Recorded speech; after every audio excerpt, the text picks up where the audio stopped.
Bonjour, bonsoir, je suis Christelle. Aujourd'hui, je souhaiterais que nous parlions un peu d'affaires, de business, quoi. Lorsque Meghan était encore une actrice et utilisait sa position pour attirer l'attention des caméras sur des projets qui lui tenaient et continuent à lui tenir à cœur, hors caméra, elle continuait à joindre l'utile à l'agréable. Je m'explique. Elle organisait des soirées entre amis pour ramasser des donations en faveur de femmes et d'enfants en difficulté et en profitait pour connecter les uns aux autres de ses invités avec ayant un intérêt caritatif en commun. Alors, rappelons-nous également que pour partager ses idées, ses valeurs, la duchesse de Sussex, sur son défunt blog, appelé Le Tigre, avait pour habitude d'informer ses lecteurs sur les causes qu'elle poursuivait et partageait ainsi sa vision intérieure de la vie. Plus qu'un titre, son blog était également le reflet d'une recherche minutieuse de faits et de vérité, afin d'apporter un regard plus humble, culturellement plus riche et moins sensationnel et vendeur de la vie. On pouvait y retrouver des interviews, des entretiens de quelques personnalités sans prétention aucune, des chefs cuisiniers ou parfois simplement de simples cuisiniers, des marchands du coin dans les rues passantes de Toronto, Canada, où elle a vécu pendant quelques années. Il est aussi bon de souligner qu'au Canada, le terme de réseautage, parce que c'est de cela qu'il s'agit aujourd'hui, veut dire qu'il faut autant compter sur les personnes que vous connaissez que sur vos propres compétences. Et cela, Meghan a su le prouver en rédigeant, par exemple, ses propres discours, en ne se laissant pas dicter la pensée victorienne de sa belle famille. Je pense que pour en arriver à la création d'un blog aussi populaire, Meghan, qui a toujours su apprendre ses leçons, a dû suivre des cours en accéléré. Vous vous rappelez, en aparté quoi, vous vous rappelez qu'avant d'éditer le magazine du British Vogue, l'éditeur même nous avait fait savoir qu'elle avait suivi des cours en accéléré sur comment s'y prendre pour justement participer à un projet aussi vaste. Oui. Donc c'est très bien dans ses cordes que de prendre des cours en accéléré pour pouvoir être sûr de faire mouche. Alors, je parlais de réseautage. Oui. Parce que le réseautage, c'est bien sûr aussi comment monter un blog et favoriser des interactions saines avec ses internautes. Donc je pense qu'elle a dû faire un cours dessus. Alors, le réseautage, le système de réseau, c'est aussi se faire conseiller dans les démarches que vous entreprenez. Apprendre à poser les bonnes questions au sujet d'une entreprise ou de son propriétaire. Alors, lorsque nous voyons la fleur de Doria en plein entretien virtuel, jouant les journalistes en herbe et narguant ses détracteurs, ça il faut le reconnaître, nous ne devons pas oublier que ce n'est que l'expression de la boucle bouclée. Un juste retour à cette vie saine et productive qui fut un jour la sienne. Meghan, il est évident, n'en était pas à son premier coup humanitaire. Joindre des forces positives pour la bonne cause, elle sait s'y prendre. L'exemple le plus vivant dans nos mémoires reste son association avec les femmes du club culinaire appelé le Hub. Elle a su s'intégrer à ce groupe fait de membres issus de divers horizons qui, unis dans un même malheur, avaient pour objectif premier de cuisiner pour les plus démunis et avec les quelques moyens à leur disposition. Chaque projet a une impulsion de départ, d'accord, une volonté d'atteindre un objectif, certain, tout en espérant couronner cette action de succès. Pour créer un cocktail aussi dégustatif, cela demande un vif esprit de collaboration, d'échange d'idées, de contact, comme on dit, travaillant ou pouvant travailler dans le secteur concerné. J'aime particulièrement la façon avec laquelle Harry et Meghan travaillent à leurs multiples projets. avec la méticulosité d'un gestionnaire d'affaires, car il se tourne vers les experts dans le domaine et sans prétention aucune, observent, apprennent, posent les bonnes questions afin de maximiser leur impact et de faire bénéficier sur la durée. Ce ne devrait donc pas être une surprise lorsqu'ils se lancent dans des projets modernes, innovateurs parfois, et affichent une aisance dans cette pratique. Il s'agit surtout de caractère, de détermination et de maturité d'esprit, pardon. Vous en conviendrez, ça c'est sûr.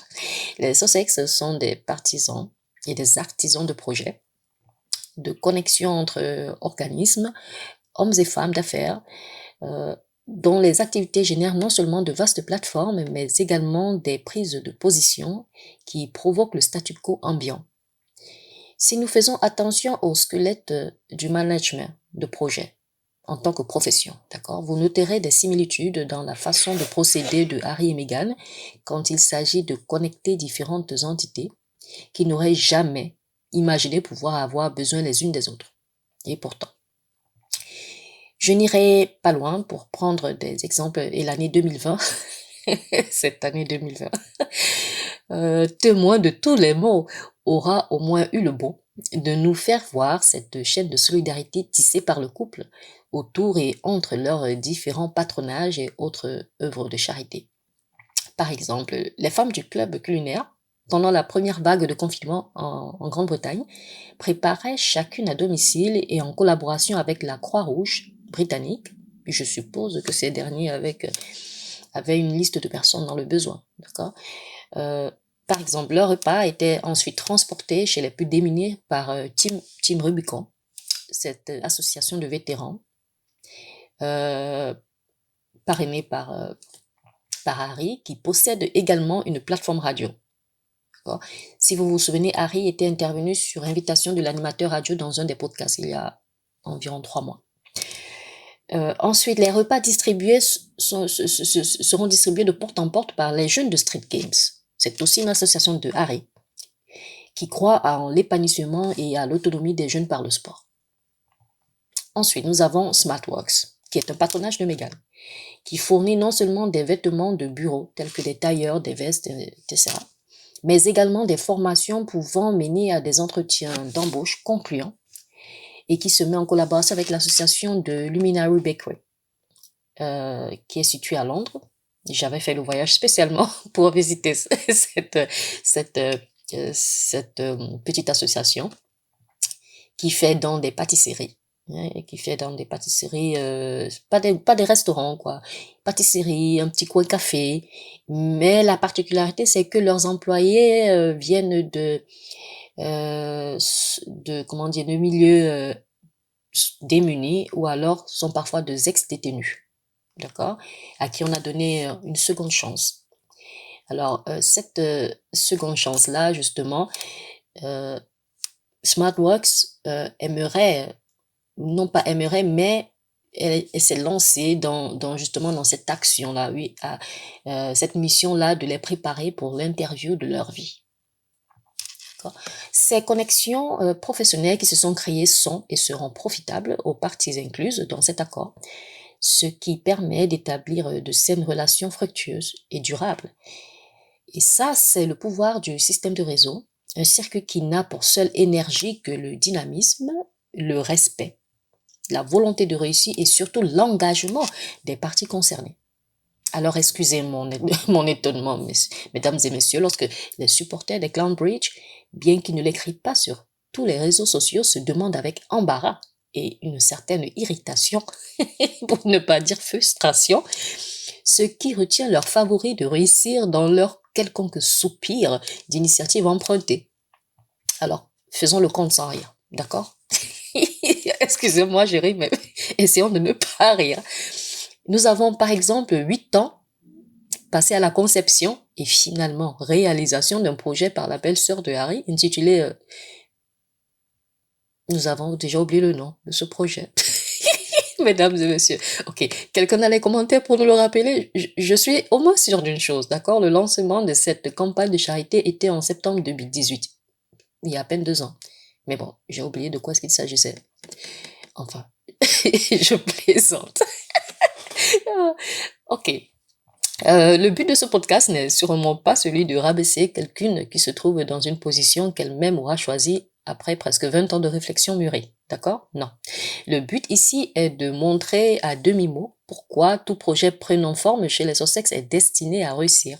Il n'y a pratiquement rien que Harry et Meghan puissent faire contre cela. Ok.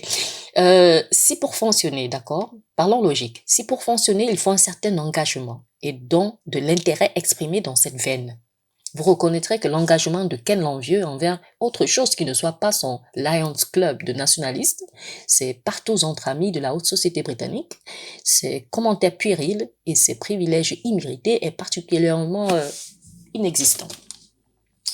Mais bon, il est né en premier, alors cela n'a pas vraiment d'importance. Aussi. Ok, passons, car cela n'est franchement pas le plus important. Dans un mois, nous sommes en plein dans, depuis un mois plutôt, pardon, nous sommes en plein dans les affaires sur la planète Sussex, dont nous avons d'autres chats à fouetter.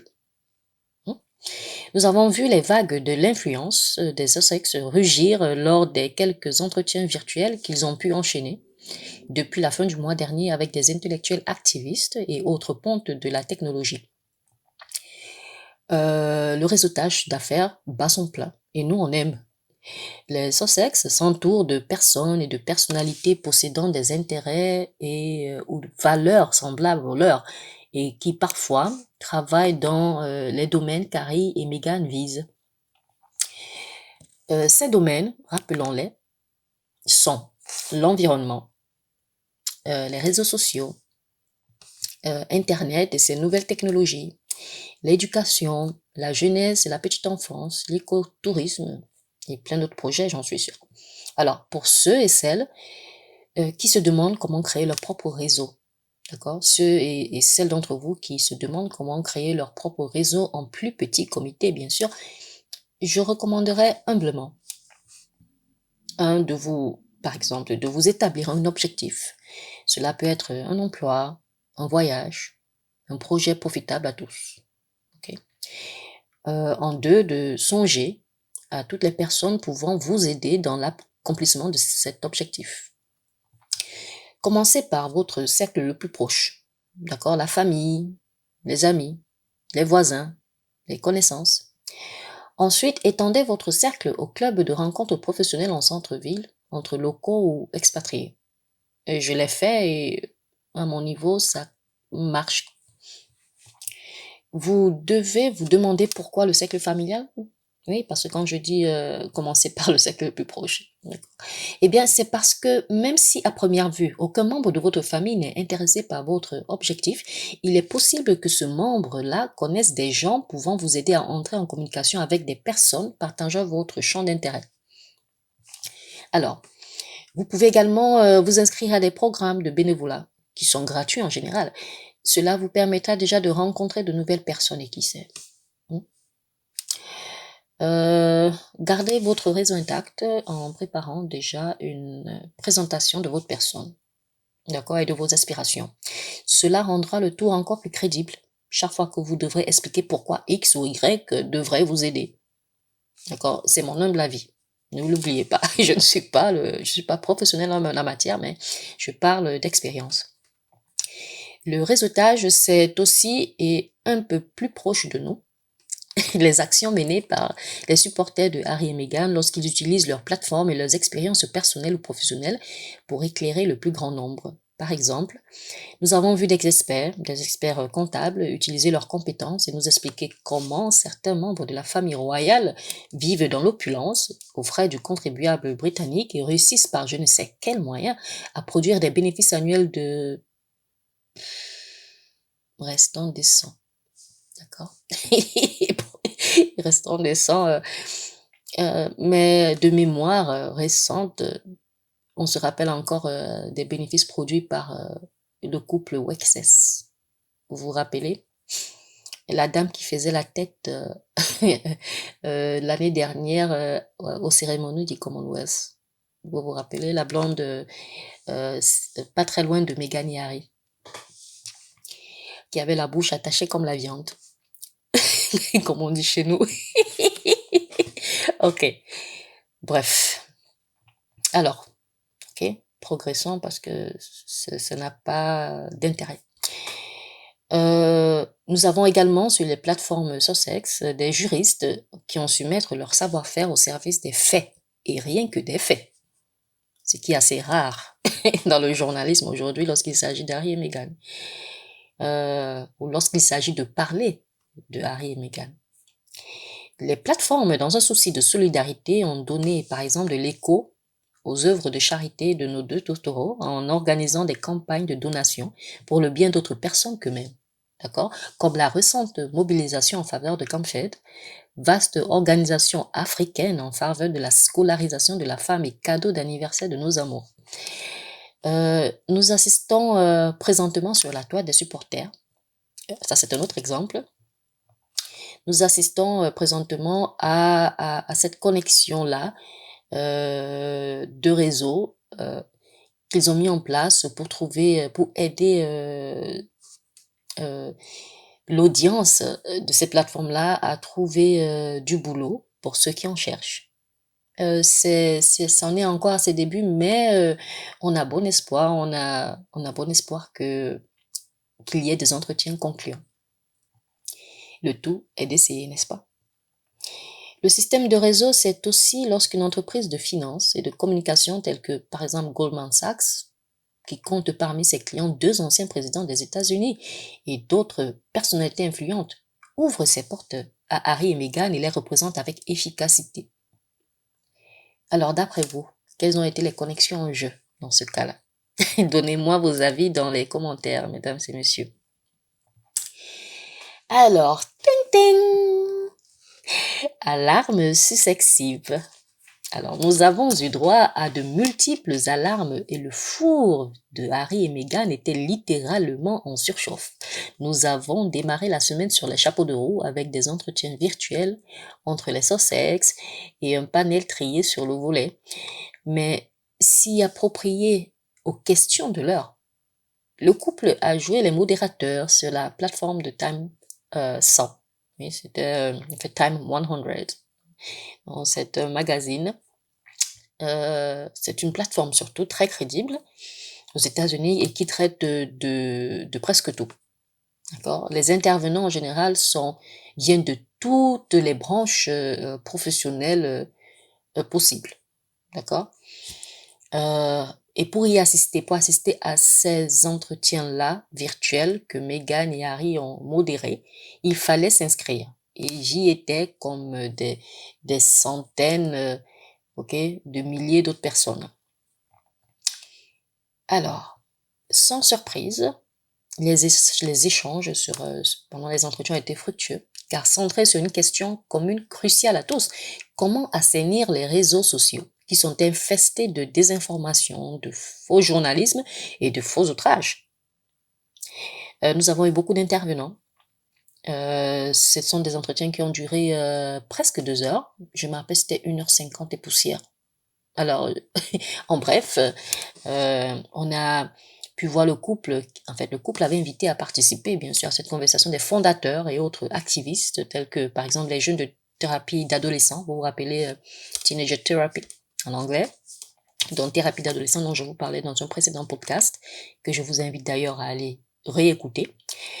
Nous avions comme intervenant Alexis Ohanian, qui est fondateur de Reddit, et qui se trouve également être le mari de Serena Williams, la championne mondiale de tennis.